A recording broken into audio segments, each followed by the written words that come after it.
favor, cierren la puerta. Cierren la puerta.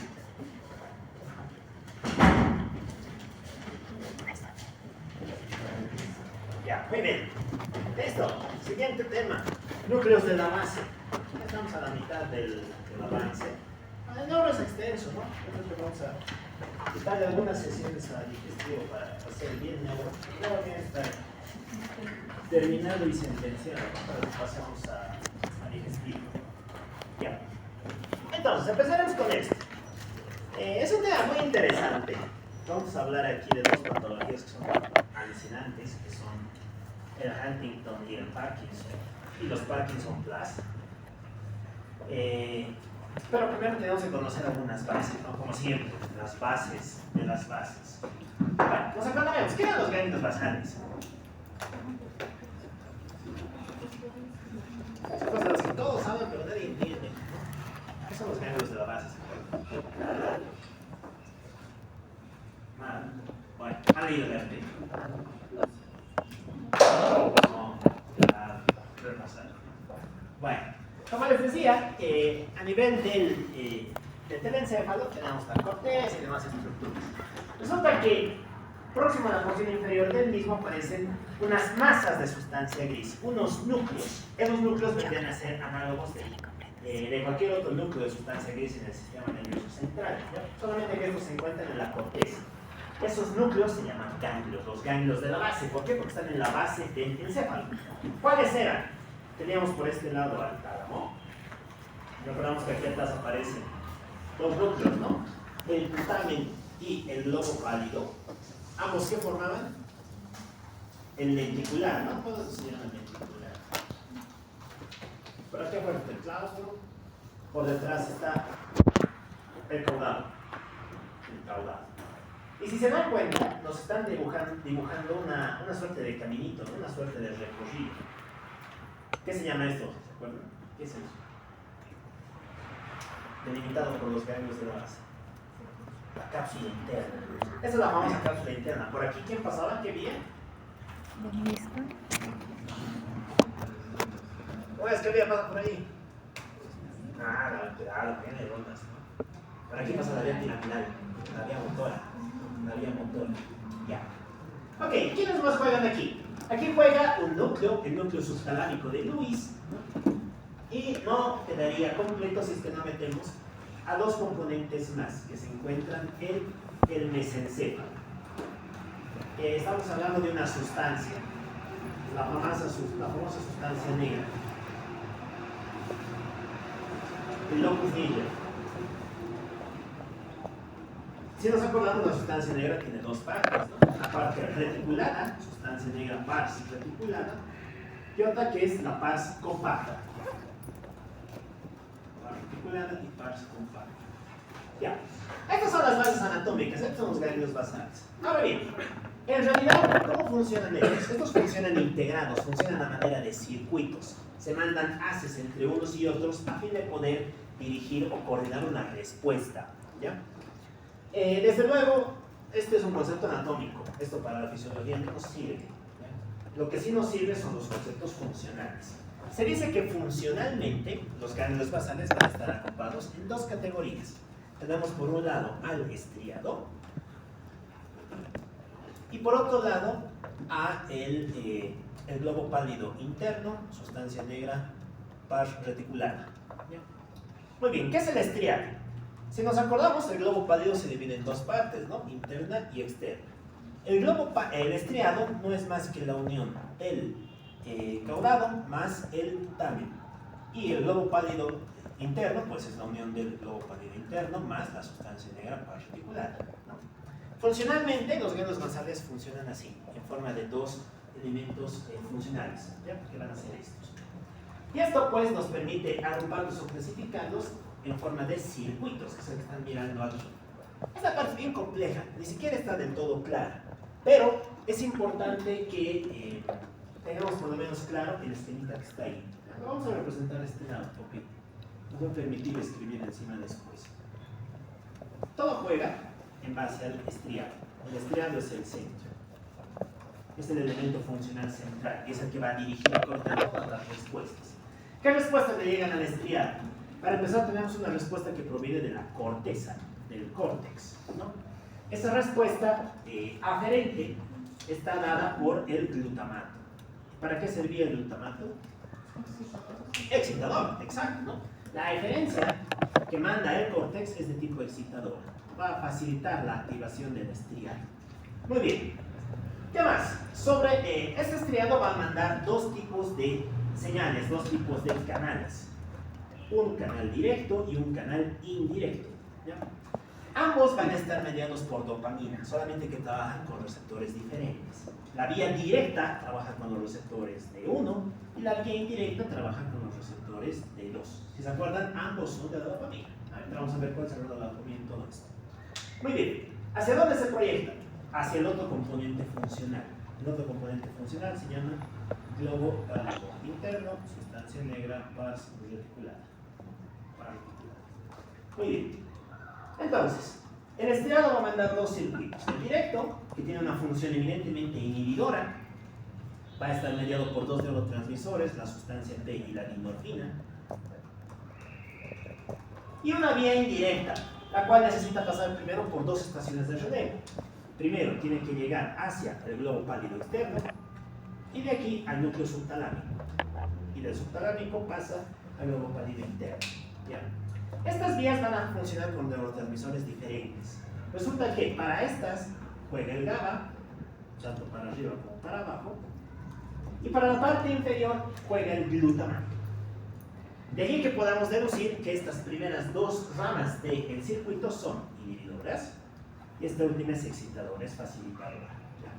¿Para qué estamos ejerciendo este control negativo y positivo sobre el globo pálido interno, sustancia negra particular? Resulta que este tiene una función inhibidora, es inhibidor, ¿ya? Trabaja con GABA. Y como trabaja con GABA, va a actuar sobre dos tipos de musculatura. Este ya es el que juega directamente con los músculos. Juega con los pares craneales del tronco encefálico y la vía motora inferior, y juega con los núcleos del tálamo. Y si se acuerdan del tálamo, también tiene una función motora. Y esa función se va a complementar con la de la corteza. Muy bien, ¿cuál es el chiste de esto? El chiste de esto es que este sistema se activa o se desactiva para volvernos más, para facilitar el movimiento, para hacer más fácil moverse, por eso es que tiene este tipo de señal. ¿Ya? Ahora bien, ¿quién va a controlar este sistema? ¿Quién va a dirigir si usas la vía directa o la indirecta? La sustancia negra, y ahí es donde juega la dopamina. Resulta que aquí aparece la sustancia negra, sobre todo la sustancia negra pars compacta, recordamos que la reticular juega aquí abajo, y que va a ser encargado de elaborar dopamina. ¿Ya? Esta dopamina se libera a través de dos vías. Dos vías. Una que se va a dirigir hacia la D1 y otra que se va a dirigir hacia la D2. Muy bien, este es básicamente el circuito que se encuentra a nivel de los ganglios basales. ¿Por qué lo estamos definiendo así? Porque esto nos permite entender, uno, su función. ¿Para qué creen que funciona este circuito? Para facilitar e iniciar el movimiento. Permite controlar los movimientos que vas a ir desarrollando. Y segunda función, mantiene el tono. Va a mantener y va a contribuir a mantener el tono muscular. Por ende, cualquier cosa que afecte este circuito, ¿qué va a producir?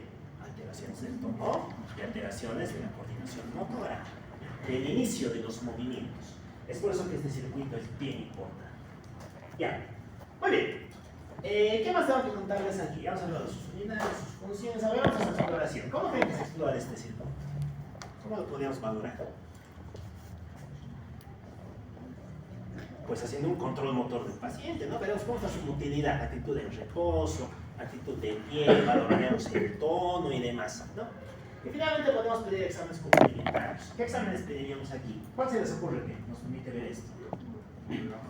Una tomografía, exacto, ¿no? Actualmente hay estudios funcionales, hay estudios con radioisótopos, ¿no? Que son los que vamos a mirar en un momento. Muy bien, estas son las bases. Si esto está claro, pues lo demás es bastante sencillo. Resulta que los trastornos de los ganglios basales se van a dividir en dos tipos, ¿no? Como habíamos dicho, los ganglios basales sirven para controlar el movimiento. Por lo tanto, cuando yo tengo un trastorno de los ganglios basales, ¿qué voy a tener? Alteraciones del movimiento. es decir, alteraciones de la quinesis. Y estas alteraciones de la quinesis pueden ser hiper o hipo, ¿no?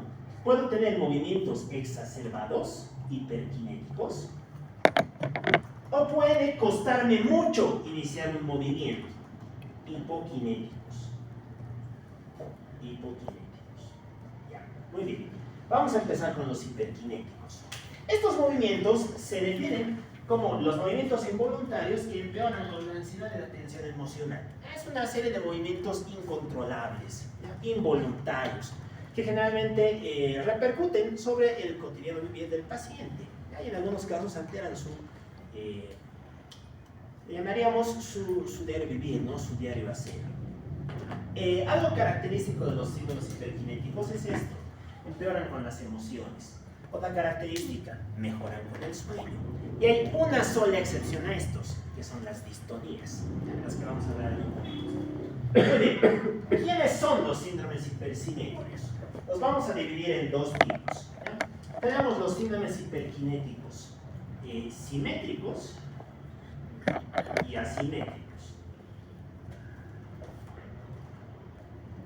A su vez, los asimétricos se dividen en los rápidos y lentos.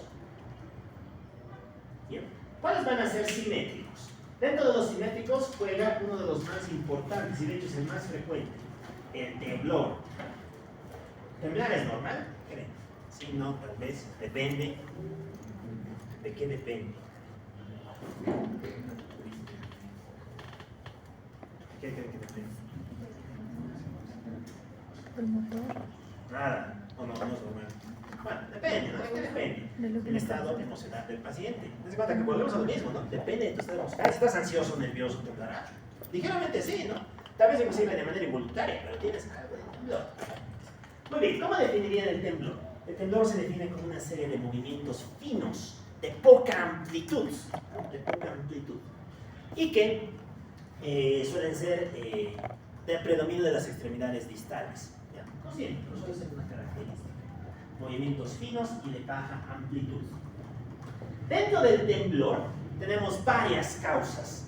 El temblor se puede clasificar de tres maneras. La clasificación funcional es la que generalmente usan los médicos. Tenemos al temblor de reposo, el temblor actitudinal o posicional y el temblor de acción, también conocido como temblor kinético o cinético. Ya. Muy bien, ¿cuál creen que es el temblor de reposo? ¿Qué será el temblor de reposo? Nada, silencio absoluto. Aprenderemos, no es muy difícil. Temblor de reposo. ¿Qué es temblor? Movimientos finos, se va a amplitud. Muy bien, de reposo. Cuando estoy quieto, ya muy bien. Cuando estoy quieto, cuando estoy en reposo, cuando estoy sin realizar algún movimiento. ¿Ya? El temblor de reposo es característico de una enfermedad. ¿De cuál? Parkinson. De Parkinson, exacto. Hablar de reposo es hablar de los parkinsonismos. De hecho, su nombre correcto es ese, parkinsonismo. Y ahorita vamos a ver por qué. Porque parkinsonismo es N. Y hoy día vamos a hablar de los N. Muy bien. ¿Qué más? El posicional. ¿Qué será el posicional? O actitudinal. Entonces, ¿esto? Ya, cuando estoy manteniendo cierta actitud, cierta postura.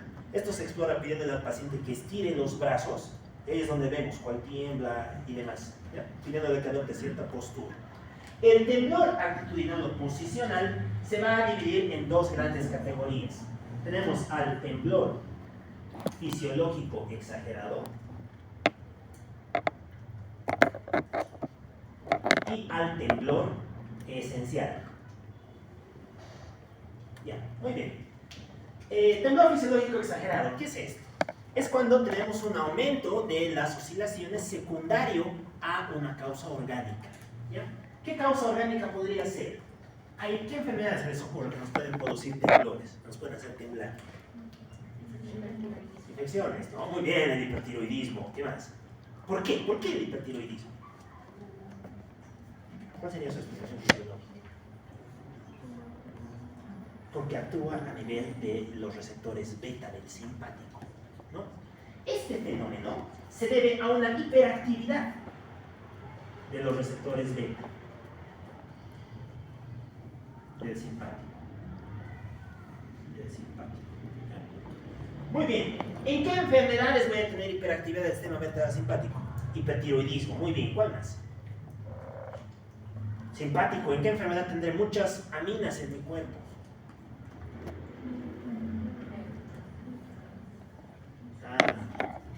No, tiramos a las bases de las bases. ¿Dónde se producen las aminas en el cuerpo? ¿Producimos aminas? ¿Sí o no? ¿Producimos adrenalina y noradrenalina? ¿Sí o no? Sí, muy bien. ¿En qué órganos se producen esas aminas y se liberan a la sangre? ¿En qué parte del órgano? ¿En la reticular? No. ¿En la fascicular? Tampoco. ¿En la glomerular? Tampoco. Claro, en la médula no se produce en la corteza se producen esteroides. En la médula suprarrenal, ¿cómo se llama el tumor de la médula suprarrenal? Es una cosa horrible, asquerosa, fea. Claro, el feocromocitoma. El feocromocitoma de aquí, ¿no? ¿Qué más? Si consumo cocaína, porque la cocaína es un agonista simpático, ¿también temblaré? Claro, pues el consumo de cocaína, el consumo de alcohol, el consumo de agonistas simpáticos y demás. Partiendo de eso, ¿cuál creen que es el tratamiento?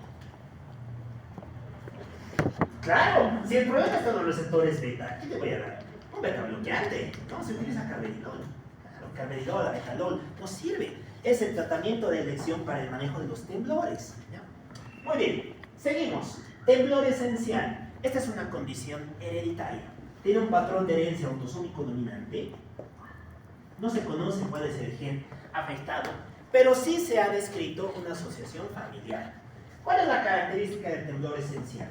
Es un cuadro caracterizado por temblor asimétrico a predominio de miembros inferiores y posteriormente superiores y que tiende a debutar o a exacerbarse con las emociones fuertes. ¿Ya? Entonces es un cuadro emocional. ¿Cuál es su base? Lo mismo, hiperactividad del sistema beta simpático. Por lo tanto, ¿cuál será su tratamiento? Beta bloqueantes por 2. Claro, si el problema está ahí, pues beta bloquearemos eso, ¿no? Listo. Si no funciona, bueno, tenemos segunda línea, ¿no? Aquí el topiromán, tratados anticonvulsivantes y demás cosas. Pero en general lo manejamos con beta bloqueantes. Muy bien. Estamos prestando cosas de los libros, ¿no? Esto también lo saco de Harry, por si acaso, si alguien quiere esto complementar. Temblor de acción, temblor cinético, ¿qué creen que es eso? Temblor de reposo cuando estoy quieto. Temblor actitudinal cuando me paro y estiro los brazos. ¿Cuál será el temblor de acción? Claro, cuando hago cositas, cuando desarrollo acciones. ¿Qué acciones? Acciones finas a nivel distal. Escribir, agarrar cosas y demás. El temblor de acción o cinético se estimula por eso, por actividades motoras finas. ¿Y qué nos traduce? Nos traduce lesión a nivel del cerebelo. Lesión a nivel cerebelosa. ¿No? Por lo tanto, aquí, ¿cuál será el tratamiento? ¿Cuáles eran las causas de la lesión cerebelosa? Lo hemos visto hace 2 días.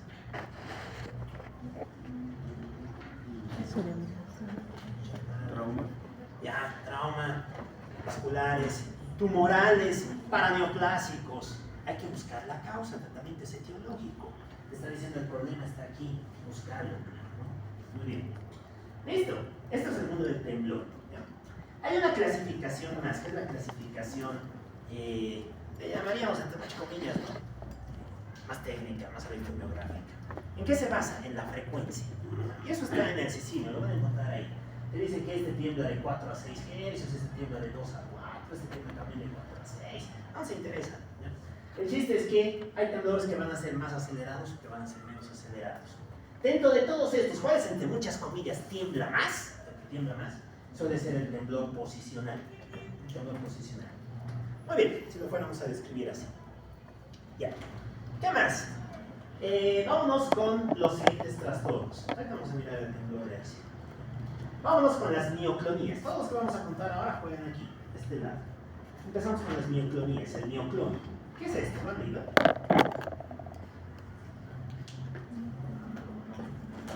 Las mioclonías son contracciones espontáneas de moderada amplitud, ¿no? Que van a presentar los músculos. Muy bien, Causas para las mioclonías. Tenemos sobre todo fenómenos metabólicos. ¿Se les ocurre alguna enfermedad metabólica que nos curse con algo que te haga sacudirte, que te haga temblar? Les doy una pista. Paciente con bilirrubina con una directa de 8, transaminasas normales, ¿y qué hace esto? Diagnóstico. ¿Qué signo estamos mirando? La asterixis, el flapping tremor, ¿no? ¿En qué enfermedad observamos la asterixis? En la encefalopatía hepática. Eso es característico de la encefalopatía hepática, ¿no? Las mioclonías se presentan ahí. Muy bien. ¿Qué más? Tenemos también causas inflamatorias, ¿no? Pero no son muy relevantes. Las más importantes son las metabólicas. Daño por bilirrubina, la uremia y demás cosas. Muy bien. Se las ha dividido en positivas y negativas. Esta es una división más académica. Dice que las positivas son las que tienen las 8 y las negativas son las que tienen las 4. No tiene mucho más ciencia. Muy bien. Vámonos con las de atrás. Ya, vamos con esto, con las coreas. ¿Qué es Corea? ¿Y qué es el heribalismo? ¿Han leído? Esto también está en el sur.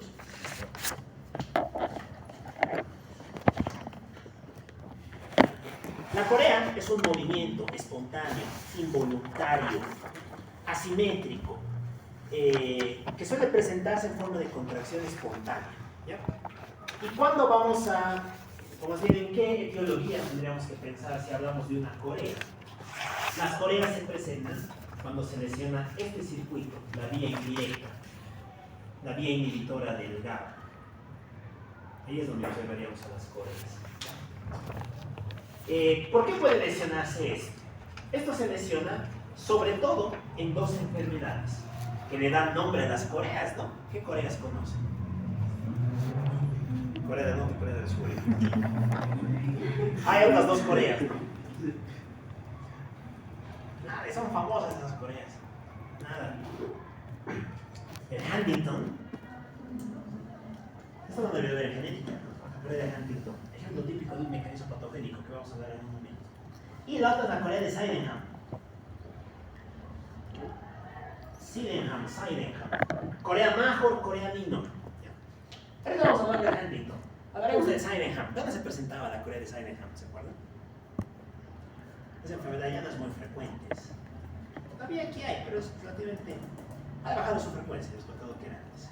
¿Dónde vemos Corea de Sydenham? En la fiebre reumática. En la fiebre reumática. Es una manifestación extracardíaca de la fiebre reumática. Muy bien.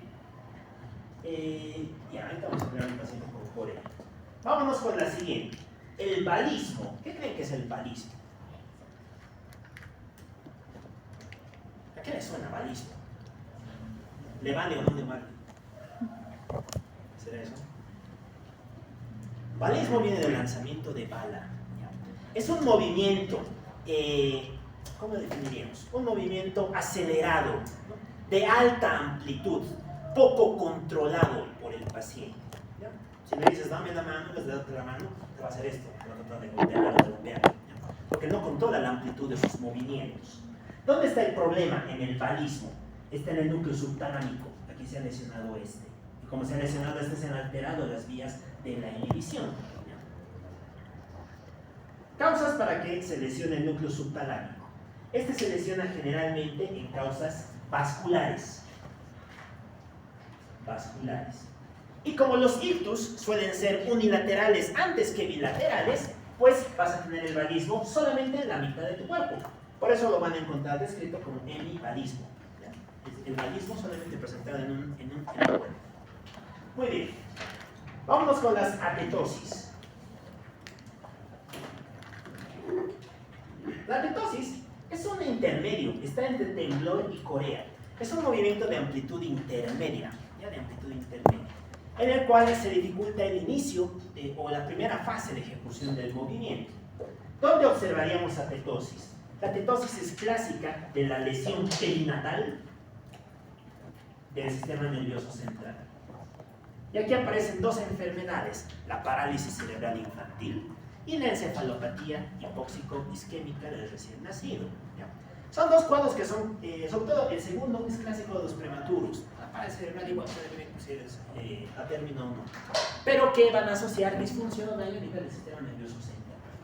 Ya, muy bien. Finalmente tenemos a las distonías. ¿Qué tiene que ser una distonía?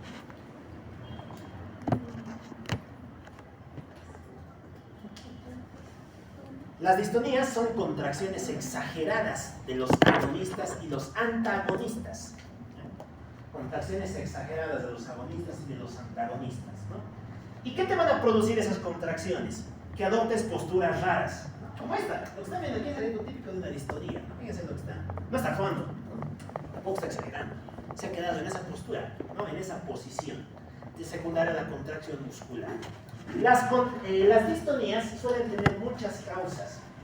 Tenemos causas metabólicas, causas electrolíticas, hay causas nerviosas periféricas y demás.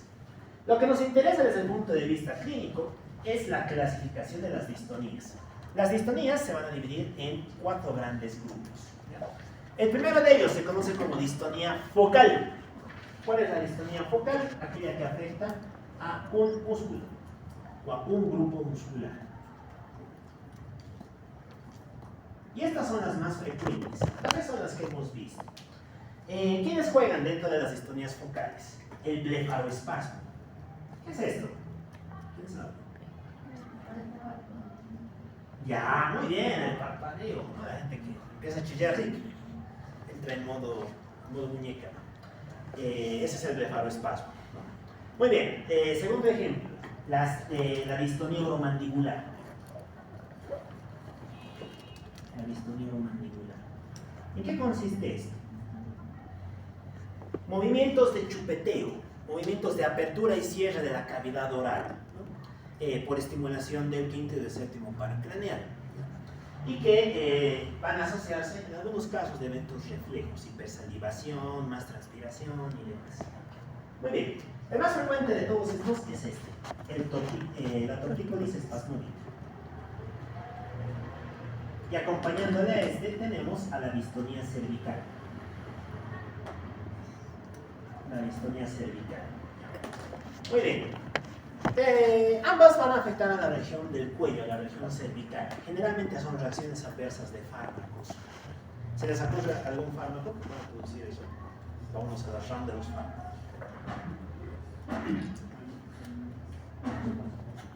Los antidopaminérgicos, ¿no? Los antidopaminérgicos, que generalmente se usan como anestésicos. Bueno, tiene sentido, ¿no? Antidopaminérgicos, ¿a quién van a inhibir? Estás alterando el circuito central. Si lo alteras, pues vas a alterar todas las vías que dependen de ese circuito. Muy bien. Y finalmente tenemos a los canales profesionales. Esto es de la gente que realiza movimientos finos. Yo qué sé, eres tecladista y todo el rato estás tecleando, ¿no? Es muy probable que tengas una distonía a nivel de los músculos de la mano. O eres violinista, todo el rato estás con tu cuello así. Es muy probable que tengas una distonía cervical secundario al instrumento que tocas, ¿no? A la actividad que realizas. Ya. Después tenemos a la distonía segmentaria y a la multifocal. Parecen lo mismo, pero no lo son. La segmentaria va a afectar 2 regiones contiguas, mientras que la multifocal afecta 2 regiones no contiguas. No contiguas. Por ejemplo, segmentaria, ¿cuál sería? Afectación de musculatura cervical y deltoidea. Una multifocal, ¿cuál sería? Afectación de musculatura cervical y lumbar, ¿no? O sacra y demás. Finalmente tenemos a la generalizada. Las distonías generalizadas no son muy frecuentes. Se tratan generalmente de cuadros agudos. El ejemplo más típico aquí es la distonía muscular deformante. Todo el cuerpo empieza a adoptar posturas raras, atípicas, secundario al movimiento que está realizando. Muy bien, ya hemos visto los síntomas, ¿no? Veremos algunos ejemplitos de lo mismo. Empezaremos con esto. Could I have him stand up? Will he stay on the camera? Can you stand up on it? No te despiertes frente a la cámara. Just let your arms hang by your side and just Fíjense el movimiento. try to stand perfectly still and not move anything at all.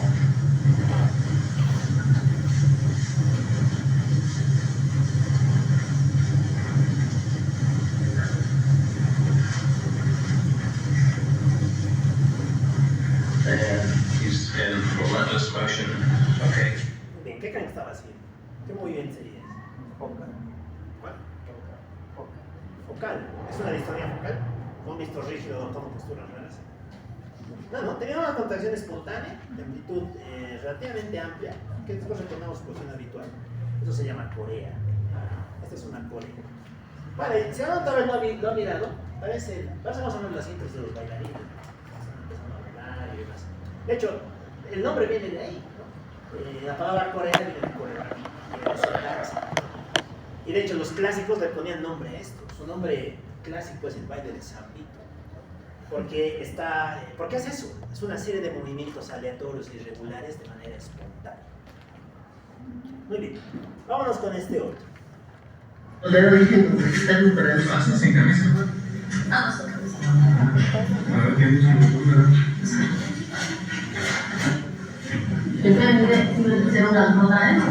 Sí. Fíjense, claro, ¿qué tipo de movimiento describe? De gran amplitud, ¿no? No controla la amplitud del movimiento que está realizando. Y esto solamente lo hace en una de las mitades de su cuerpo, ¿no? ¿Qué sería esto? El nemivalismo. Exacto, ¿no? Debe ese nombre, es similar a realizar el movimiento para lanzar una bala. Muy bien. Después tenemos a este. Bien, fíjense, ¿qué es lo que hace con las manos? Movimientos de amplitud moderada. No es ni fino y tampoco es muy amplio, ¿no? Esto se llama atetosis, lo que están mirando. Lo que ha podido hacer con la mano y con el cuello. Muy bien, clásico de la atetosis. Y finalmente teníamos esto, ¿no? ¿Qué era esto? La distonía, exacto. Este es el ejemplo clásico de la distonía. Hay varias causas de esto, vamos a hablar de algunas. Ya, a ver, vamos con esta. El tablero de reposo no se los pongo porque ya lo conocemos y creo que lo vamos a ver más adelante. Vamos a mirar esto. Fíjense, ¿qué le estamos pidiendo al paciente? Escriba. Que escriba. Exacto, esta es una actividad motora fina. Aquí necesitas usar tu musculatura distal. Y se van a fijar, bueno, está Full HD, ¿no? Pero bueno, se van a fijar en el tipo de gráficos que procura representar.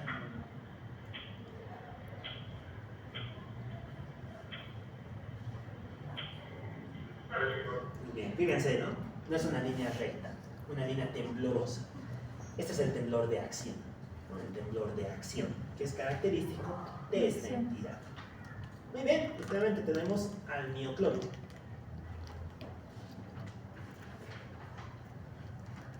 En este caso, parecido a la leucoencefalopatía multifocal progresiva. ¿Se acuerdan qué enfermedad es esta?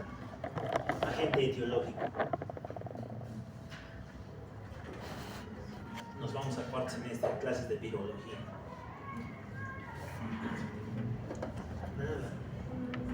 El virus JC, no el virus JC. El virus John Cunningham, que está asociado a la fase SIDA de la enfermedad, ¿no? A VIH estadio 3. Bueno, es también una enfermedad que afecta a los grandes más tarde, ¿no? Fíjense los movimientos que produce. Fíjense que estire y charará. Movimientos de baja amplitud. Muy bien. Estas son las mioclónicas. ¿Listo? Muy bien. Vámonos con algunas enfermedades, ¿no? Vamos a empezar hablando de la primera del día de hoy. De Huntington. La coreana de Huntington. Todo raro. ¿Sí, no? Muy bien. Entonces, lo que vamos a contar ahora es de Huntington. Siempre que saca algo de Huntington, voy a poner el login aquí arriba, para que quien ir a consultar la bibliografía. A ver, ¿qué podemos hablar de las coreas? Ya les he dicho que hay dos grandes tipos de coreas, la major y la minor. La minor es muy interesante. Tiene inflamación en los granos basales y ya. Así que vamos a hablar de la major. Vamos a hacer tiempo. Bueno, enfermedad sumamente interesante. A ver, hablamos de su etiología, muchachos. Causas. ¿Cuál es la causa de Huntington? Esto ya lo han visto. Nos vamos a cuarto semestre, clase de genética.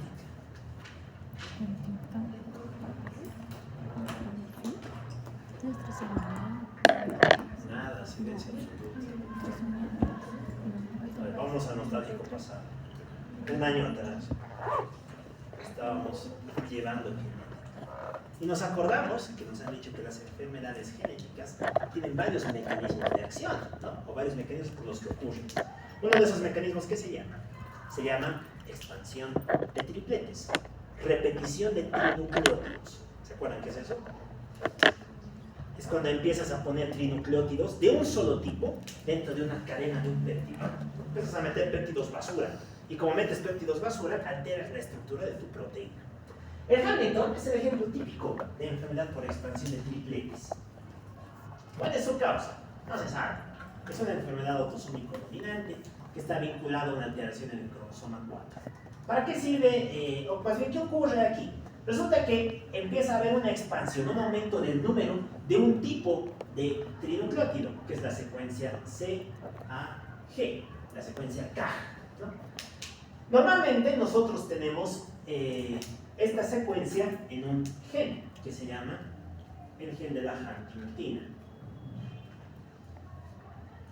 ¿Cuántos CAGs tenemos en nuestra huntingtina? Nosotros, seres aparentemente normales, tenemos 20. ¿Ya? De 20 a 40, pero no más. ¿Qué es lo que pasa en el Huntington? Tú empiezas a replicar esta secuencia. Empiezas a meter puros CAGs. Pero estos CAGs son basura. Están alterando la lectura de tu material. Y no vas a meter ni 40 ni 50, vas a meter 100, 1000, 2000, 3000, 4000, 10000. Empiezas a meter puros estos péptidos. ¿Y esto qué va a hacer? ¿Alterará la proteína? ¿Sí o no? Sí, pues no. Si alteramos su secuencia de pares de base, pues también vamos a alterar la proteína. Se altera la huntingtina. Y esto no se sabe por qué, pero es una proteína importante para la función de las neuronas. Clásicamente, ¿en dónde? En el núcleo caudal. ¿Se acuerdan dónde jugaba el caudal? ¿En cuál de los circuitos de los ganglios basales? Nada. Bueno, está aquí. Es parte del estriado. Al lesionar el caudado, estamos lesionando esta vía. Estamos alterando esta vía. Y por ende, vamos a tender a alterar la vía indirecta. Muy bien. ¿Qué es lo que pasa con esto? Empezamos a acumular huntingtina. Se acumula huntingtina, y al final mi pobre neurona se llena de compuestos basura. Entonces, ¿qué va a hacer la neurona? Se mata. Muere. Muy bien. Y no es chiste, ¿no? Estás matando a tus neuronas del sistema nervioso central. Si matas a estas células, pues todo este circuito se altera. Y es ahí donde vas a empezar a tener trastornos del movimiento. Muy bien. ¿Cuál es la expresión clínica de la enfermedad? Antes, pasaremos a hablar recordaremos algunas características de las enfermedades por expansión de trinucleótidos. ¿Se acuerdan qué les caracteriza? Presentan un fenómeno, ¿no?, que es clásico en genética, el fenómeno de la anticipación. ¿Qué era eso?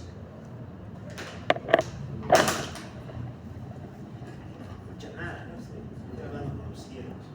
Bueno, la anticipación, como el mismo nombre indica, ¿no?, es aquel proceso en el cual la descendencia expresa la enfermedad cada vez en periodos más tempranos. Yo qué sé, si es que el abuelo ha expresado el Huntington a los 60, por anticipación el padre va a expresar la enfermedad a los 40. Y por anticipación el hijo va a expresar la enfermedad antes o después de los 40. Antes. Entonces tal vez lo expresa a los 20. ¿Por qué? Porque resulta que el espermatozoide lleva en su cabeza muchas secuencias de trinucleótidos. Y esas secuencias son las que después le transmite a su padre, ¿no? De modo tal que si digamos ha empezado con 40, este ya va a empezar con 4000 y este va a empezar con 40000. Es por eso que la enfermedad se va expresando cada vez más antes y en momentos más tempranos, ¿ya? Esto aparece en todas las repeticiones de trinucleótidos, desde la distrofia de Steiner terminando en el síndrome de X frágil. Muy bien, volveremos a lo nuestro. Manifestaciones clínicas. ¿Cuáles serían las manifestaciones clínicas de esto? Para seguir, desde el punto de vista fisiopatológico. Estamos destruyendo nuestro caudado, estamos fundiendo. ¿No nos pasa nada? Pérdida del tono. Lo pondríamos al final. Final. Ya, muy bien, alteraciones de la coordinación de los movimientos. ¿Qué tipo de alteración de coordinación de movimientos tendríamos? ¿Distonías? ¿Sí o no? No. ¿Pero qué tipo? ¿Qué tipo? Yo decía muy exagerado, tiene que decir temblor, corea, varismo. ¿Qué franquicia. El Parkinson. ¿Quién tenía Parkinson? ¿Por qué creen que se llama Corea de Huntington? ¿Qué tipo de alteración auditoria? Una Corea, claro, ¿no? Vas a tener alteraciones del rango de las Coreas.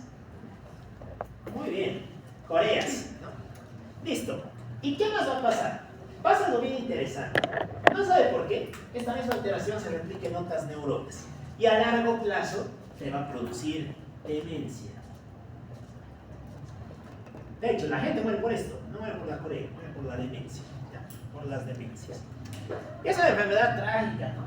Como han visto, no se muere la gente que tiene 90 años, una pensión y 2 casas, ¿no? Se muere gente que está en edad de trabajar. Es una enfermedad trágica cuando se presenta. Lo han debido ver, ¿no? Es la enfermedad clásica que sale en las películas. El padre estaba mal, después el hijo que ya es joven no quiere saber si tiene o no la enfermedad, y ahí es donde empieza el drama y demás cosas. Muy bien. Y es mortal. Aquí siempre mueres, la mortalidad del 100%. Y mueres en esta fase. Muy bien, ¿cómo se diagnosticaría? ¿Cuál creen que es el estudio diagnóstico que usaríamos? Tomografía. ¿Nos puede servir? ¿Qué veríamos en la tomografía?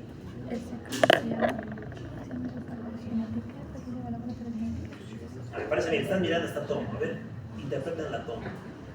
No le puedo asegurar. Bueno. Es anatomía en realidad, ¿no? ¿Qué ha pasado? ¿Qué se llama la atención ahí? ¿Cómo es?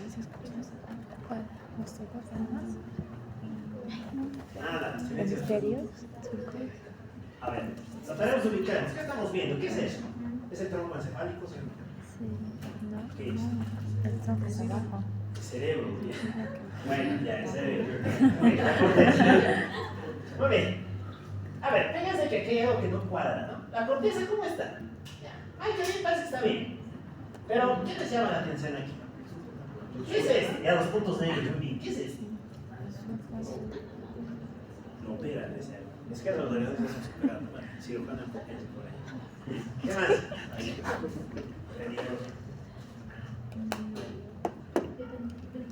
Los ventrículos laterales. ¿Qué les ha pasado a los ventrículos? Exacto, están aumentados de tamaño, son gigantes, son gigantes. Si se acuerdan, aquí es donde están los ganglios de la base. Este de aquí es el tálamo. Aquí es donde está jugando ese cuento del metano y demás. Y aquí atrás es donde debería estar el caudado. ¿Hay caudado? No, se ha atrofiado el caudado. Lo que se mira en la tomografía es eso, atrofia del caudado. Y es por esto, porque como hemos visto, el que sufre son las neuronas del caudado. Muy bien, y esto va a condicionar hidrocefalia normotensiva, crónica del adulto y demás cosas. No nos interesa. ¿Qué más? ¿Qué otras cosas más podríamos ver? ¿Cómo las podríamos diagnosticar? Volvemos a genética. ¿Cómo se diagnostica cualquier enfermedad genética? Cariotipo. ¿Cariotipo? No. Si es cromosómica, sí. Pero si fuera una mutación de nucleótido simple, ¿qué sería? Cariotipo no sé.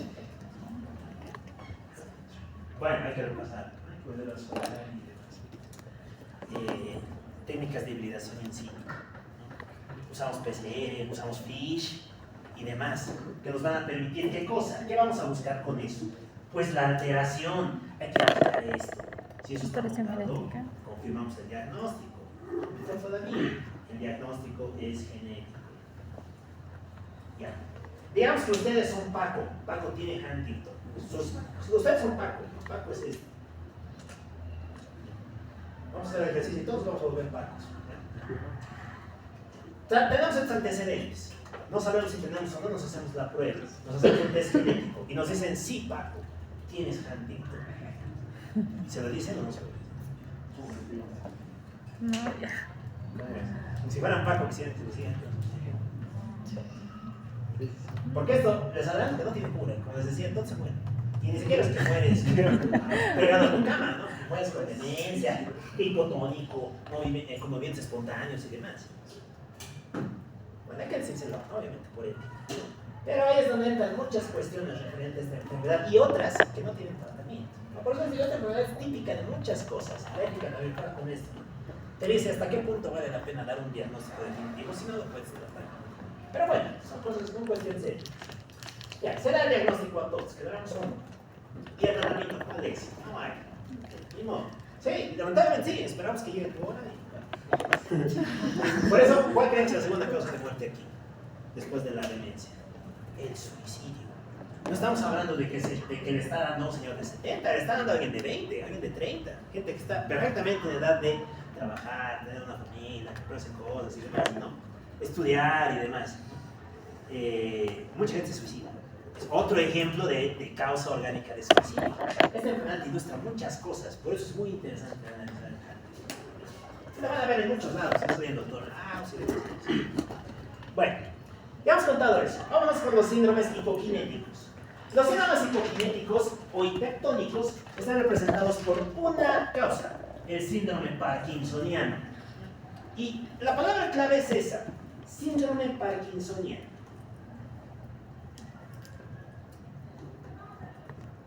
Lo mismo, nos dice, ¿todos los parkinsonianos son enfermedad de Parkinson? ¿Qué creen, sí o no? ¿Habrá otras enfermedades que te produzcan parkinsonismo? ¿Sí? Sí, dice. Muy bien, ¿cuáles? Tétanos. No, ya no.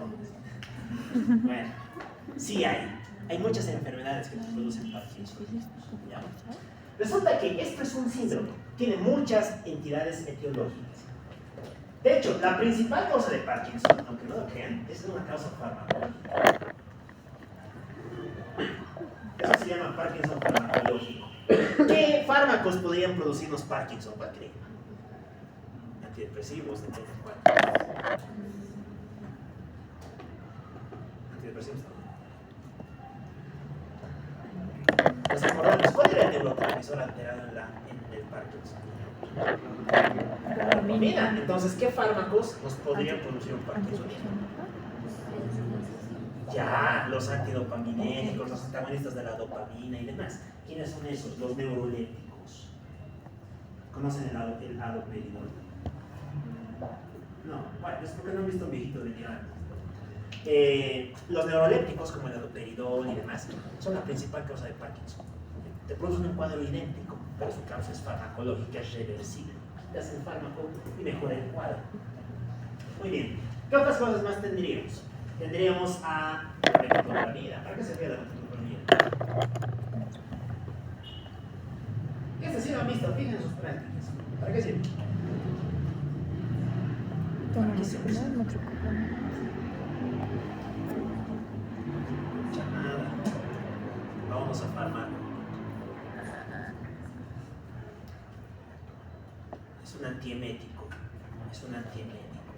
El centro del vómito también juega con dopamina y con otros neurotransmisores. Entonces, el consumo excesivo de este tipo de fármacos también te puede producir un Parkinson farmacológico. Muy bien. Causa número 2. Aquí sí, la enfermedad de Parkinson. Causa número 3. Los otros, lesotres, que no juegan en ninguna otra categoría. Esos se llaman los síndromes Parkinson Plus. Los Parkinson Plus. Es un conjunto de enfermedades bastante heterogéneas que también van a cursar con un Parkinsonismo.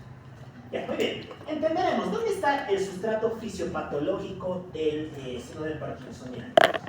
Está ubicado en una zona, ¿no? Como bien hemos precisado hace un momento, en la disminución de la actividad y del flujo de la dopamina, ¿no? La dopamina no será útil para jugar aquí, ¿no? Si alteramos la dopamina, se altera la conexión que hay entre el estriado y el segundo circuito. ¿Y esto qué nos va a producir? Nos va a producir una hiperactividad del sistema globo pálido interno, sustancia negra reticular.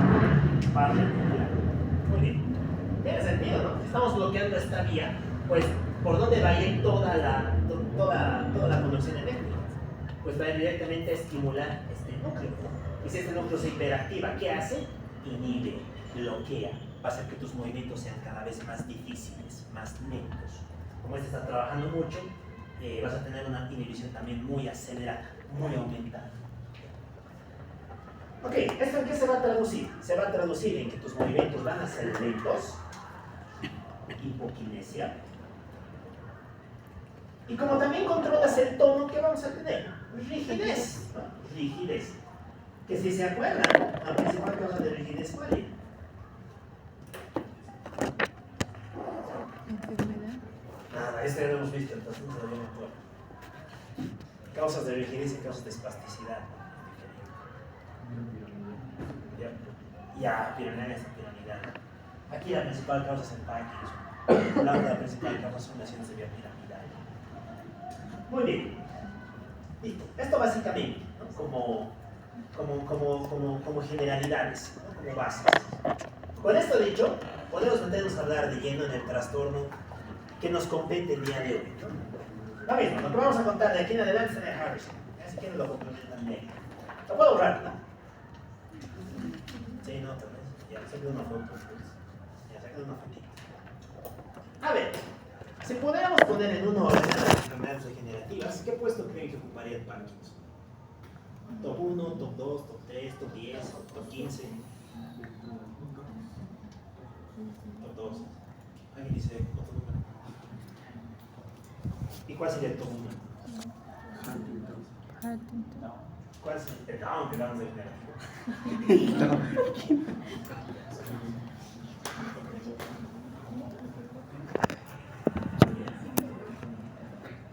Bueno, a ver, top 2.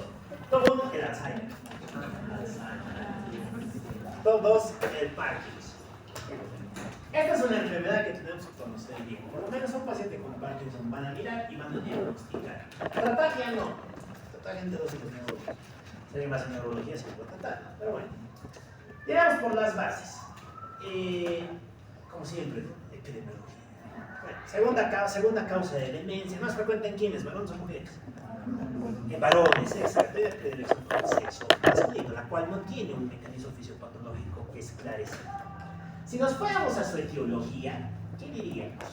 Diríamos que es una enfermedad multifactorial. Y como toda enfermedad multifactorial, ¿qué posibles agentes etiológicos tiene? Tiene por un lado un componente ambiental y un componente genético. Bueno, vamos a ponernos un disclaimer. Ojo, no es una enfermedad genética de Parkinson. Una cosa es tener un componente genético y otra cosa es que sea una enfermedad genética. ¿Ya? No tiene un patrón de herencia, ni nada que ver. Simplemente hay algunas mutaciones que te predisponen a desarrollar enfermedad de Parkinson a largo plazo. ¿Ya?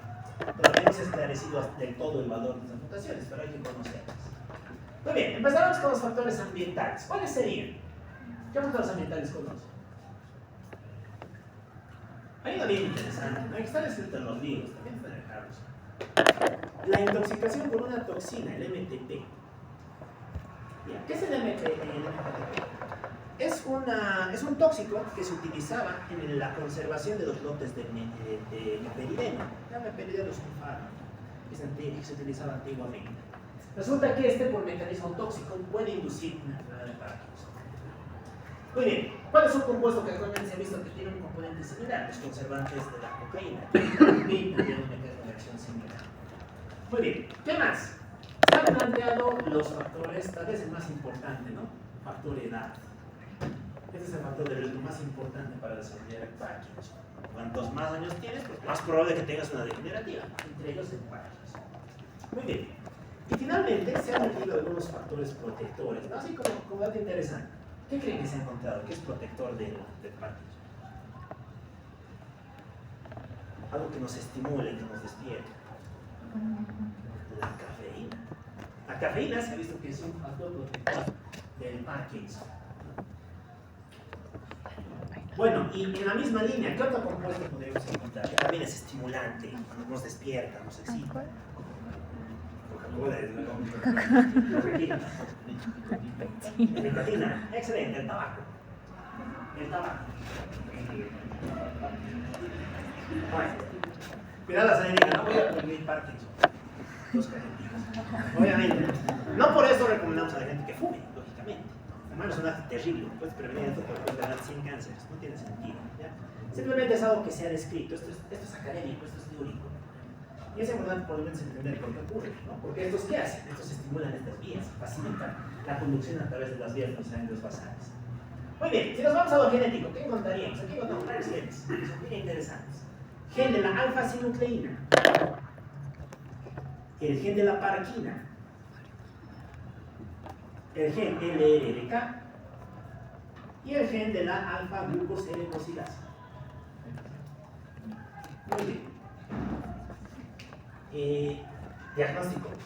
Mutaciones en la vía de la glucocerebrosidasa. Nos vamos al tercer semestre, al Harper. ¿Qué está ahí? Ya nada, entonces me gustaba. Ya hemos mencionado al innombrable. No sé de la puerta que tenía. Ya. La enfermedad de Gaucher. El Gaucher juega ahí, ¿no? Recordemos que el Gaucher es una enfermedad metabólica.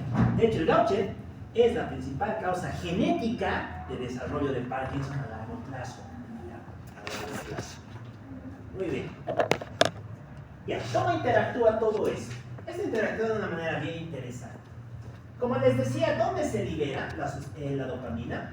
En la sustancia negra pars compacta, no en la pars reticular. Si el problema estuviera aquí, otra sería la clínica. El problema está aquí, en la pars compacta. En la pars compacta se encuentran las neuronas dopaminérgicas. Ya. Estas neuronas dopaminérgicas expresan distintos tipos de genes. ¿Qué van a ser estos? Muy bien, vamos a analizarlos uno por uno. Empezamos con las alteraciones en la alfa-sinucleína. Resulta que la alfa-sinucleína es una proteína tóxica e insoluble. La neurona no la puede metabolizar. Y como no la puede metabolizar, ¿qué le pasa? Que se acumula. Es como cuando tienes basura y no la puedes botar, ¿no? Te vas a llenar de basura. Pasa lo mismo. Estas alfa-sinucleínas se acumulan y van a producir daño celular, daño neuronal, daño mediado por estrés oxidativo, por un lado, y por otro lado, daño mediado por citotoxicidad. En sí mismos estos compuestos son tóxicos. Muy bien, resulta que estas alfa-sinucleínas se agrupan, se juntan, y al juntarse van a formar una inclusión, un cuerpo. ¿Saben qué se llama ese cuerpo?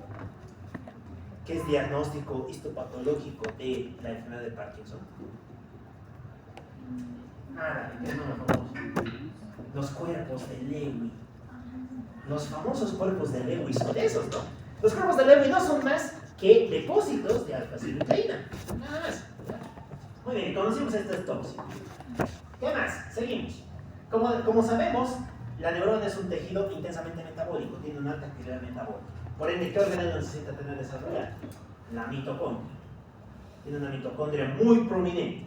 Esta mitocondria es rica en un péptido a nivel de su membrana mitocondrial interna, que es el péptido LRK. Quiere decir quinasa, el receptor, rico en leucina. El chiste es eso, que es rico en leucina. Y como es rico en leucina, va a tender a inducir un fenómeno de daño oxidativo. Contribuye esa misma vía, ¿ya? Daño oxidativo. Muy bien, ¿qué más? Tenemos a las alteraciones de la parquina. La parquina es otra proteína que se encuentra en el citoplasma celular y que también contribuye a la toxicidad celular. Y en la misma línea irían las mutaciones en alfa-glucocerebrosidasa, ¿no? Porque en este caso se acumulan solutos y esos solutos van a producirnos daño. Muy bien, todo esto se va a juntar. Todo ocurre al mismo momento, las neuronas se integran y demás. ¿Y qué va a pasar?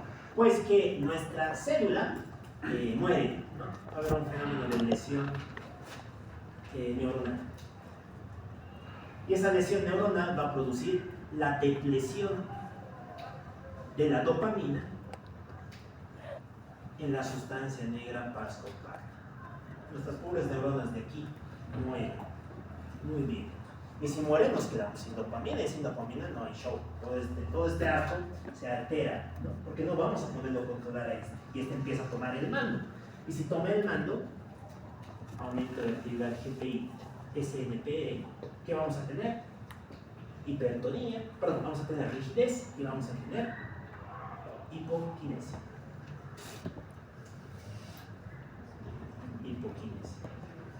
Ya, muy bien. Solo con esto ya hemos explicado dos de los síntomas más característicos del Parkinson: la rigidez y la hipoquinesia. De hecho, son criterio diagnóstico. Tú los necesitas para hablar o, por lo menos clínicamente, describir una enfermedad de Parkinson. ¿Cuál sería el tercer síntoma? ¿Qué otra cosa más tiene un paciente con Parkinson? Además de estar rígido y con hipoquinesia. ¿Qué más tiene? Ya hemos dicho hace un momento, ¿no? Empieza a... Claro, tiene temblor. ¿Qué tipo de temblor tiene? Temblor de reposo. La gran pregunta es ¿por qué?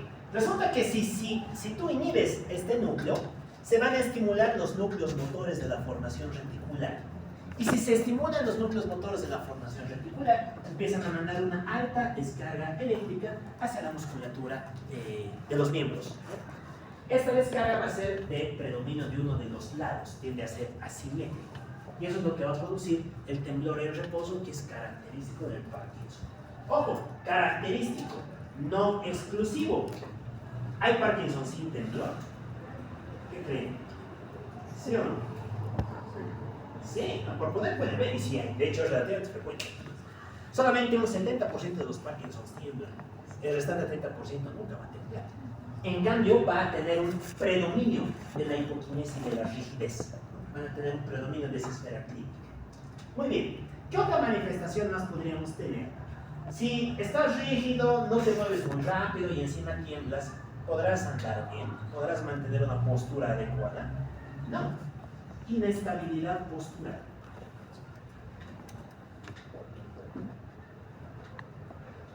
Muy bien. Estos son los criterios que pueden o no pueden estar, pero sí o sí necesitas esto, sobre todo este.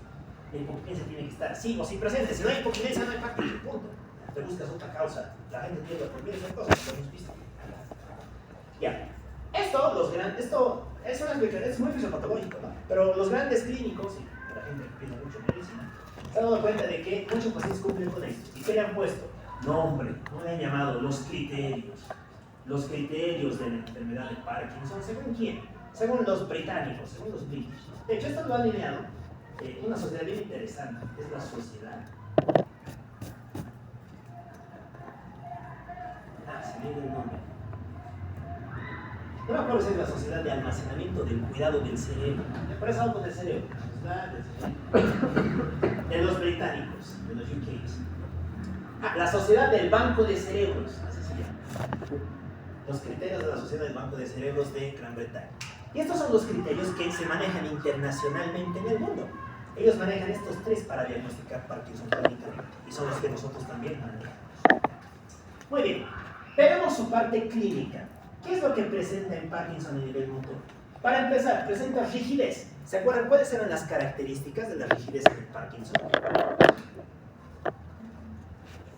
Te volvías un muñeco, ¿no? Y si yo levanto tu brazo y lo giro, tú te quedas así. ¿Qué se llama el brazo?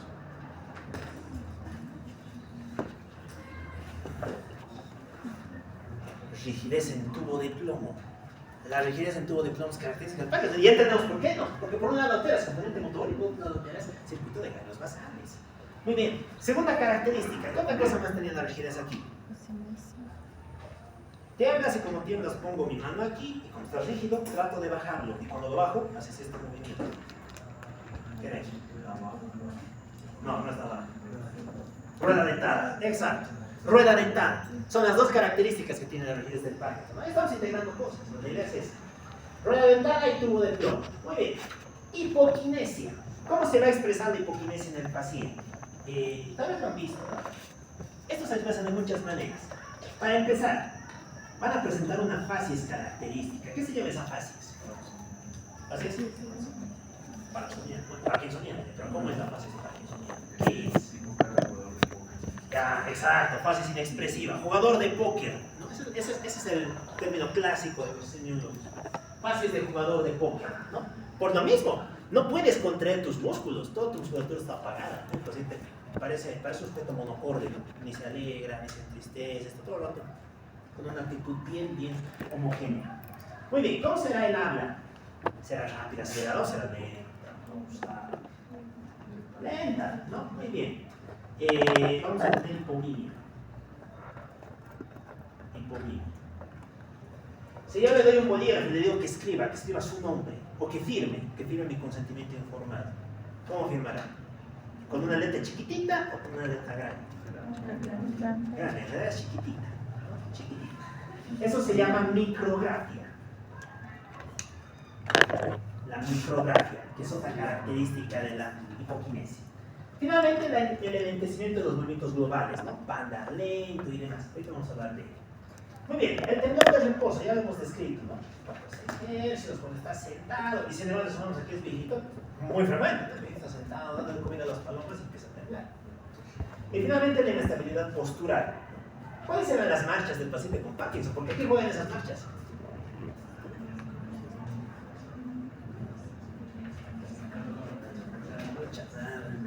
Bueno, todavía tenemos 12 horas, ¿no? Mañana llevamos todo esto. Ataxia de la marcha. Y la marcha festinante.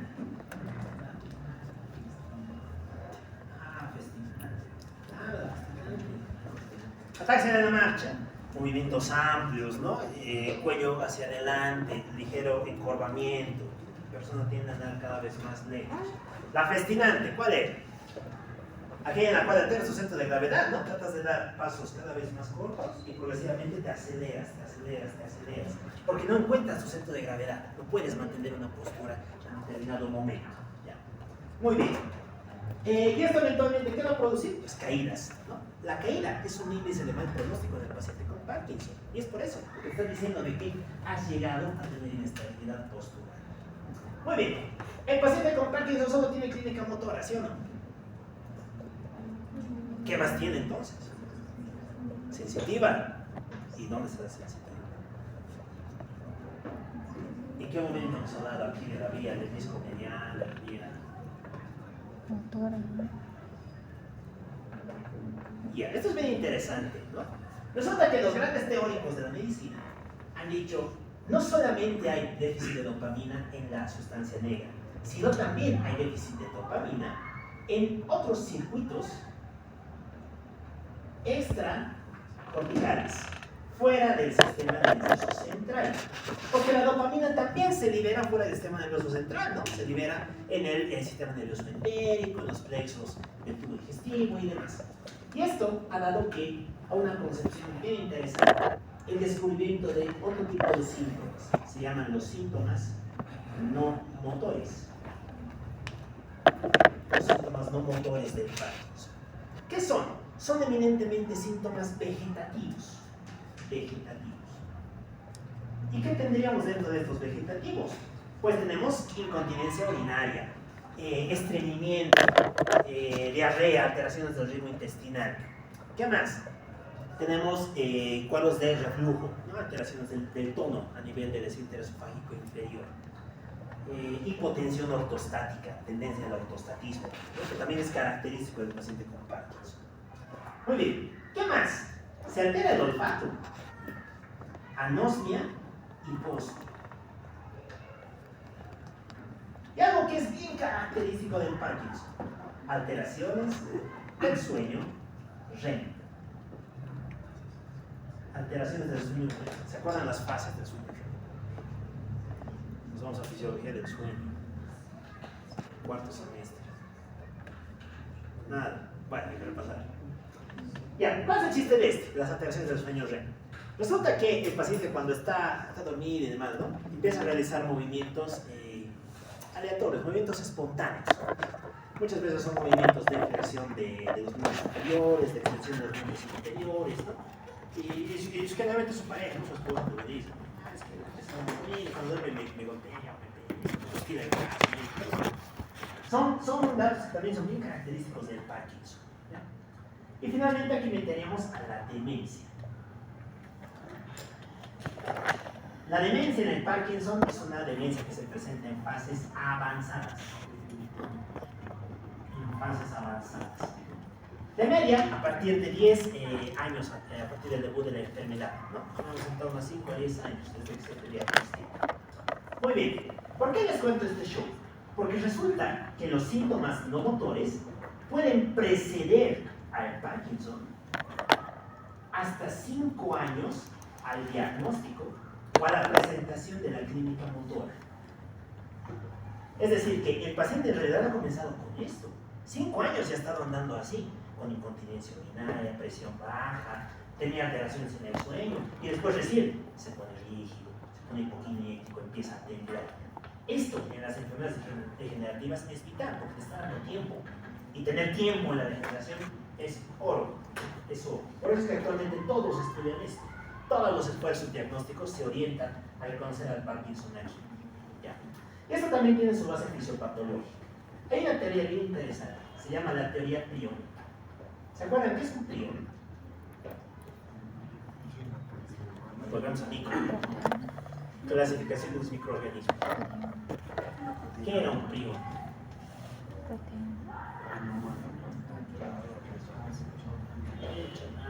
A ver, nos acordaremos. ¿Cuáles son los posibles agentes infecciosos que nos pueden producir enfermedades? Las bacterias. ¿Qué es una bacteria?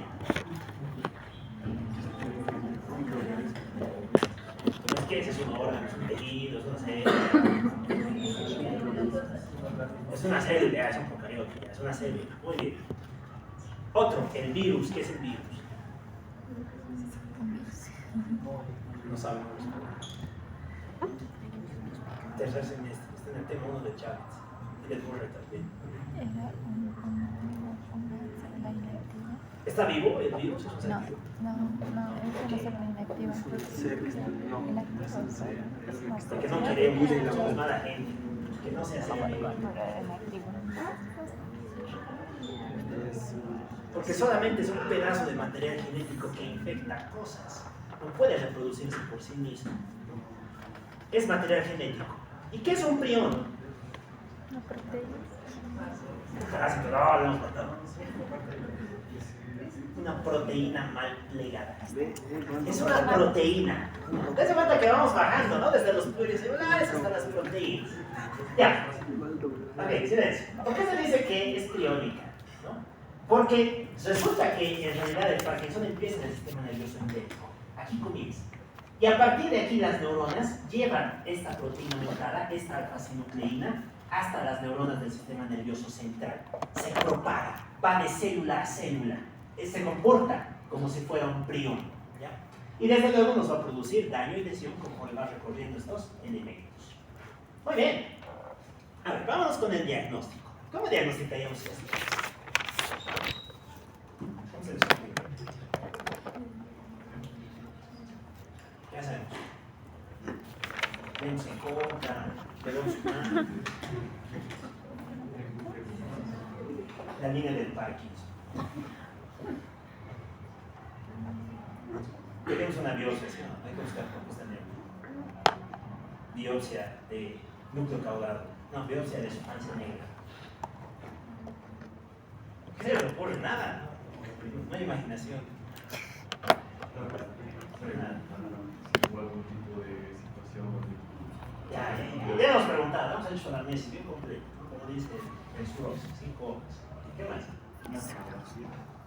Ya, ¿qué veremos en la tomografía? Los hemisferios. Ya, bueno. Los hemisferios. Si se pide una tomografía, pero una tomografía bien especial. Bien especial, esto va a ser en los grandes países. Esto se llama TAC con sevofluoronato. Se utiliza un radioisótopo, el I-591. Bueno, ¿cuál es el chiste de esto? Sustancia negra que capta, sustancia negra que funciona, que puede captar ese radioisótopo. ¿Qué vemos aquí? Sustancia negra más grande o más pequeña. Más pequeña, atrofiada, por eso es que capta poco radioisótopo. ¿Ya? Es una manera objetiva de evidenciar el daño en la sustancia negra. ¿Ya? Se utiliza estudios con radioisótopos. Muy bien. Es caro, sí, es caro. Hay aquí, no en todos los países. Realmente así. Entonces, ¿qué nos queda? Como muy bien decía el compañero, la clínica. Este es un diagnóstico eminentemente clínico. Eminentemente clínico. ¿Ya? Y como es tan clínico, imagínense, ¿no? Decirle a alguien tienes Parkinson es darle un diagnóstico que se muera, porque esto no se cura. Para ser clínico necesitas, antes que saber por qué es Parkinson, las guías te dicen, quita que sea Parkinson. Pensá en cosas que te deberían excluir el diagnóstico de Parkinson. ¿Y en qué cosas deberíamos pensar para excluir una enfermedad de Parkinson? Primero, que la afectación sea simétrica. Si tu rigidez o tu hipoquinesis es ambos lados, es bilateral, no es Parkinson. El Parkinson clásicamente es asimétrico. A largo plazo se vuelve así. ¿Qué más? Si tienes demencia en el primer año. ¿Y cuántos años te dejaba demencia en Parkinson? 5 a 10. Si en el primer año de tu enfermedad ya tienes demencia, eso no es Parkinson. Eso es otra cosa que vamos a ver en un momento. Porque esos son los Parkinson Plus. Muy bien. ¿Qué más? Que tengas datos de lesión cerebelosa. ¿Cómo veíamos que había lesión cerebelosa?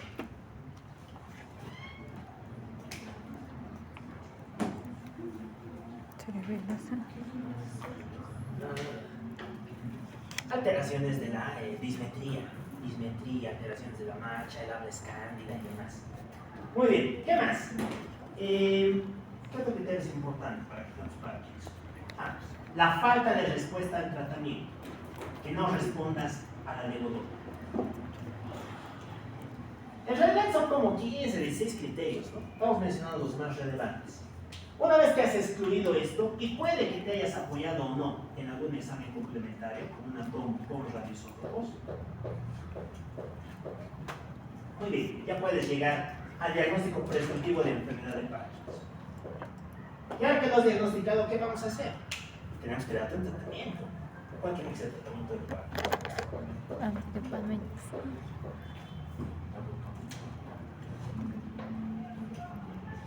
¿Con qué trataríamos esto? Silencio absoluto. Pensaremos, ¿dónde está el problema? Entonces, ¿Dónde está el problema? El problema está en las neuronas de la sustancia negra pascopata. Esas neuronas no están liberando dopamina.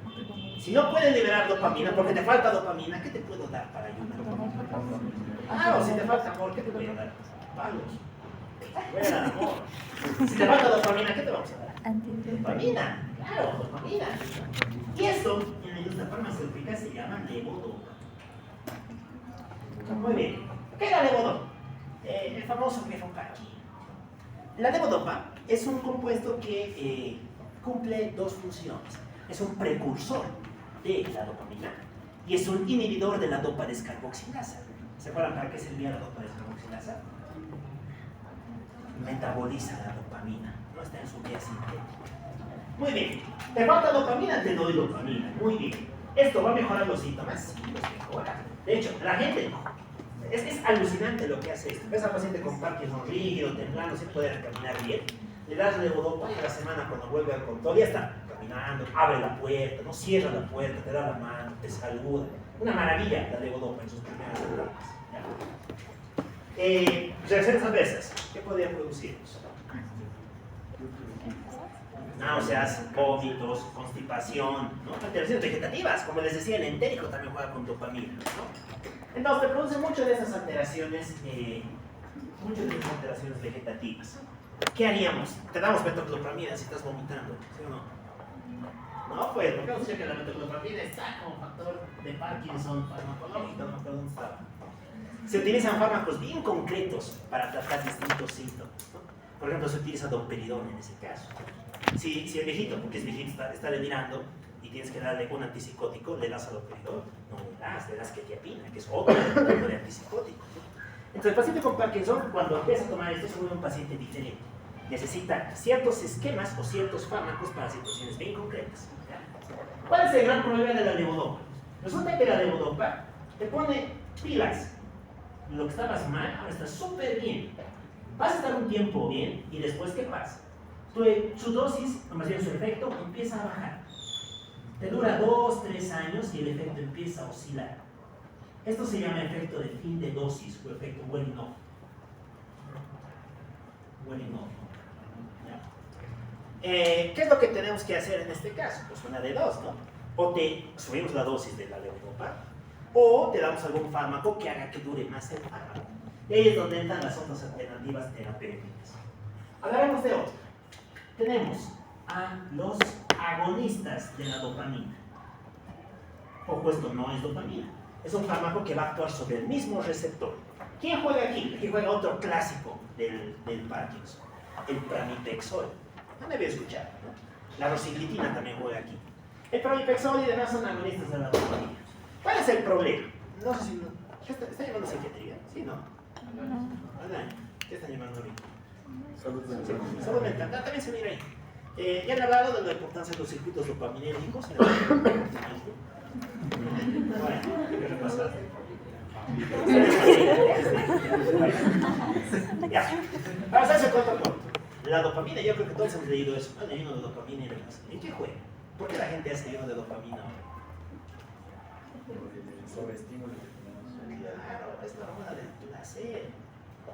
Cuando te sientes a gusto, liberas dopamina y eso te hace sentir feliz, te hace sentir bien, te hace sentir vivo. ¿Qué estamos dando aquí? Algo que artificialmente te está sentir placentero, ¿no? ¿Y esto qué te puede producir como reacción adversa? Alteraciones del comportamiento, ¿no? Te puede producir una conducta de sobreestimulación, hiperexcitabilidad, irritabilidad, hipersexualidad, ¿no? Y encima eres viejito, ¿no? Como viejito más, empieza a acosar a las niñas y demás, ¿no? Y demás. Bueno, ¿sabe cuál es el gran problema de esto? Que puede ser irreversible. Ese es su principal defecto de esta dopamina. Por eso te maneja con mucho cuidado, ¿no? Y si es irreversible, pues de modo lo suspendes y cambias su cuenta de oro. Muy bien, ahorita vamos a ver en quiénes sucede esto. Vamos con otro. Tenemos a los ICO y a los IMAO. Estos eran de biología. ¿Qué era la COMT? COMT. La catecolamimetiltransferasa. ¿Para qué sirve? Nos vamos a física y a biología. Síntesis de los neurotransmisores. Es el que metaboliza a las aminas. Este se encarga de metabolizar dopamina, noradrenalina y demás cosas. ¿Ya? Si inhibimos al que te metaboliza, tu dopamina dura más o dura menos. Dura más, ¿no? Porque estamos inhibiendo a tu inhibidor. Por lo tanto, vamos a prolongar la duración del efecto. ¿Ya? Muy bien. ¿Quién juega aquí? Aquí juega la... Ya, voy a acordar.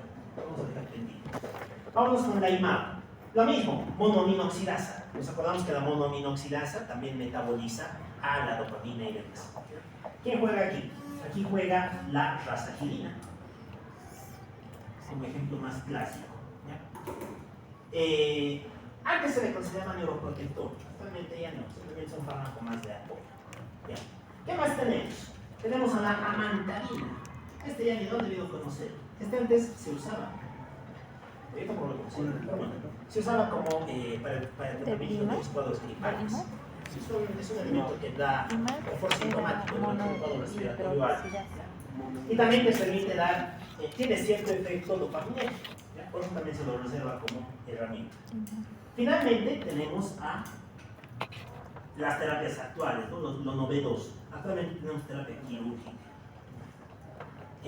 No necesariamente vamos y cortamos algo. Aquí vamos a estimular algo.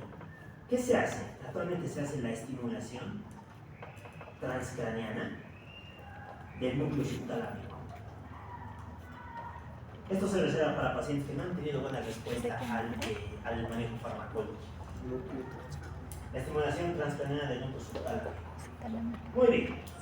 Con todo esto, pues vamos a poder plantear dos esquemas generales. Bueno, yo no he planteado dos esquemas generales que conozco, que son para tratar el Parkinson en los señores viejitos y en los no muy viejitos. ¿No?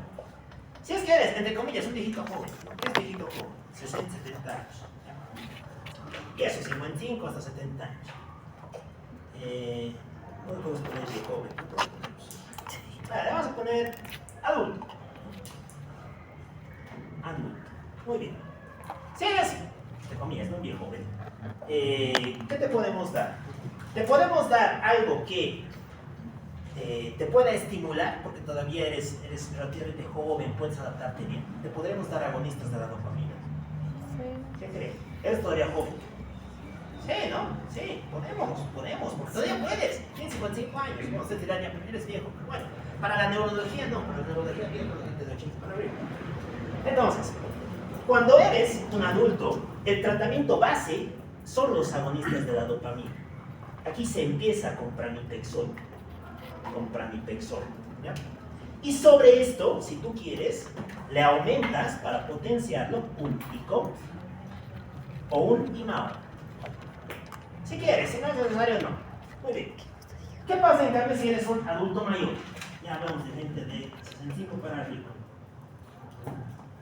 ¿Te podremos dar agonistas de la dopamina? No. No, claro, es viejito, ya no puedes metabolizar los fármacos igual que antes, ¿no?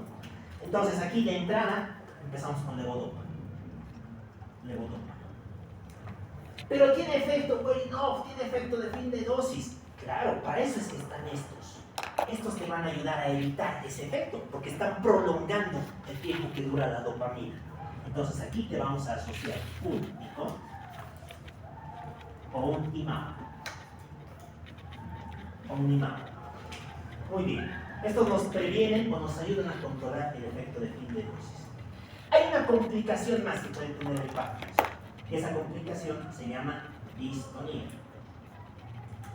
Eso se presenta en etapas muy avanzadas. ¿Con qué vamos a manejar la distonía? Con la amantadina. Para eso se reserva este fármaco. Para el manejo de la distonía en etapas avanzadas de la enfermedad. Muy bien. Y es así como se maneja el Parkinson. Esta es la historia, la habré visto en el Parkinson. En el Harrison no se preocupen, pero bueno. Resumir en cuanto a sus puntos más importantes. Muy bien. Para cerrar, voy a contarles los extra Parkinsons. Los Parkinsons Plus. No se conocemos. Es así. Vamos a jugar este lado. Ok, ¿qué quieres? Ya estamos terminando. Nos falta solo esto.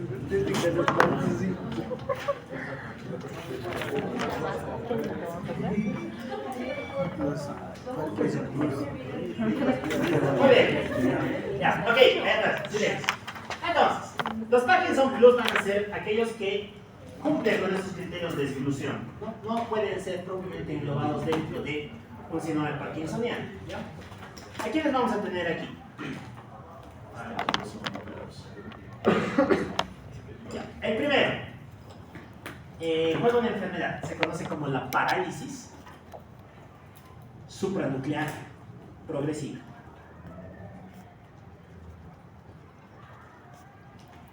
Progresiva. La parálisis supranuclear progresiva. Muy bien. Causas desconocidas. Patrón de herencia, no se conoce. Clínica, importante. Cursa con parkinsonismo. Muy bien. ¿Qué más presenta? ¿Con qué más cursa? Cursa con limitación de la mirada para abajo. Es decir, la persona no puede mirar hacia abajo. No es un switch, ¿no? Pero el Parkinson tiene problemas para mirar hacia arriba. Aquí tienes problemas para mirar hacia abajo. Y como no miras hacia abajo, ¿qué vas a hacer? Vas a tender a hiperextender tu cuello, ¿no? Esto se conoce como la postura del retrocolis. Vas a tener una distonía cervical, ¿no? El retrocolis. Y como tiendes a estar con tu cabeza hacia atrás, no puedes mirar hacia abajo, pues vas a tender a cambiar tu postura. Vas a alterar el tono con el cual caminas. Va a haber alteración de la marcha. Muy bien. Y el tratamiento. Este clásicamente responde mal a levodopa. El tratamiento está más basado en ambientes de la dopamina y demás cosas. Vámonos con el otro trastorno. Aquí tenemos a la demencia por cuerpos de Lewy. Por cuerpos de Lewy. Ya. ¿Qué es la demencia por cuerpos de Lewy? El mismo nombre nos lo dice, ¿no? En la histología, ¿qué vamos a encontrar? Los mismos cuerpos de Lewy. ¿Cuál va a ser su manifestación clínica predominante? Parkinsonismo más demencia. ¿Demencia cuándo? En el primer año. Dense cuenta que aquí la demencia es temprana, ¿no? Tú empiezas a temblar y al primer año de diagnóstico ya estás en otra onda, ¿no? ¿Qué más? Alucinaciones visuales. Eso es clásico de la demencia por cuerpos de Lewy. Alucinaciones visuales. Y finalmente una mala tolerancia. Mala tolerancia a los a la haloperidol y demás cosas, a los neurolépticos. A los neurolépticos. Muy bien. Por otro lado tenemos a la atrofia multisistémica.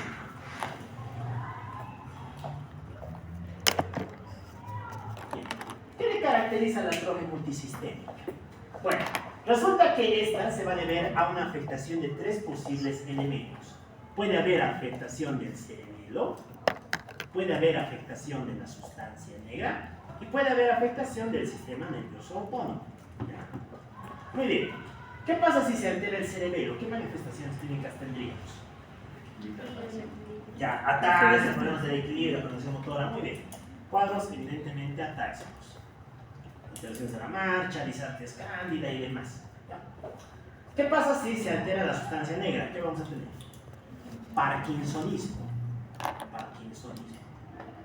¿Y qué pasa si se altera el sistema nervioso autónomo? Vamos a tener una disautonomía. Y como ejemplos de disautonomía tenemos a la incontinencia urinaria, la hipotensión ortostática, alteraciones de la frecuencia intestinal y demás cosas. ¿Ya? Muy bien. Resulta que los pacientes que tienen esto no necesariamente tienen que tener los 3. Van a tener alguna de estas formas. Es de ahí que han nacido los términos actuales de la atrofia multisistémica y así lo van a encontrar en el Harris. Resulta que los problemas del cerebelo se les conoce como atrofia multisistémica de tipo C, por cerebelo. Si son de la sustancia negra, alteraciones, atrofia multisistémica de tipo P. Y si son del sistema nervioso autónomo, atrofia multisistémica de tipo A. Esta antes se conocía como el síndrome de Shay-Drager. El síndrome de Shay-Drager, ¿sí? En el cual va a predominar las alteraciones del sistema nervioso autónomo. Ya. ¿Qué más tenemos? Tenemos a la enfermedad de Wilson. ¿Por qué Wilson está aquí? ¿Se acuerdan qué es el Wilson?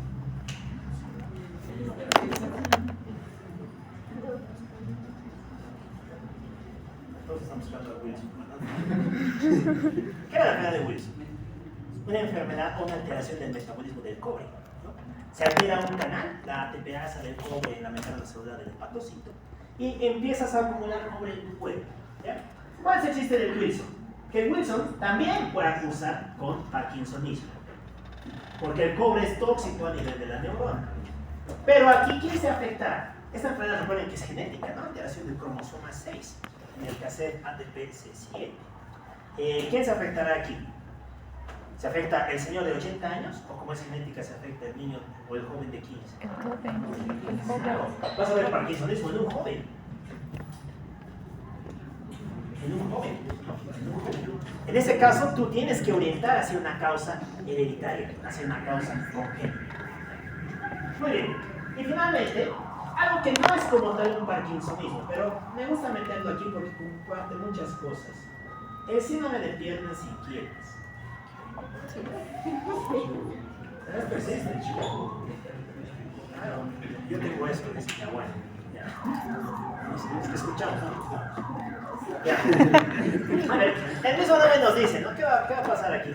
Durante el sueño, solo durante el sueño o cuando estás en decúbito, vas a tener fenómenos de contracción espontánea de las piernas, pero tienen que ser contracciones aceleradas, ¿no? Múltiples. Porque hay gente que normalmente está queriendo dormir, tiene un tirón, pero es normal. Pero en este caso las contracciones son repetitivas, son aceleradas. ¿Típico de quién? De los viejitos también, ¿ya? Y se lo ha vinculado con el Parkinson. De hecho, se cree una posible manifestación extramotora. Se cree que juega aquí, con las alteraciones del sueño REM. Aunque también puede tener causas vinculadas al déficit de hierro. Está vinculado a la ferropenia. Y junto con la ferropenia tendríamos a la anemia y demás fenómenos asociados. Muy bien. Creo que con eso habíamos terminado los trastornos o los ganglios basales. A ver. ¿Pero qué nos me falta? Entonces, bueno, las fallas que hemos cortado, ¿no? La postura y demás. ¿Sí? Eso necesito nomás sería. Muy bien. ¡Listo! Esto nomás sería el Parkinson y trastornos anexos. Muy bien, vámonos.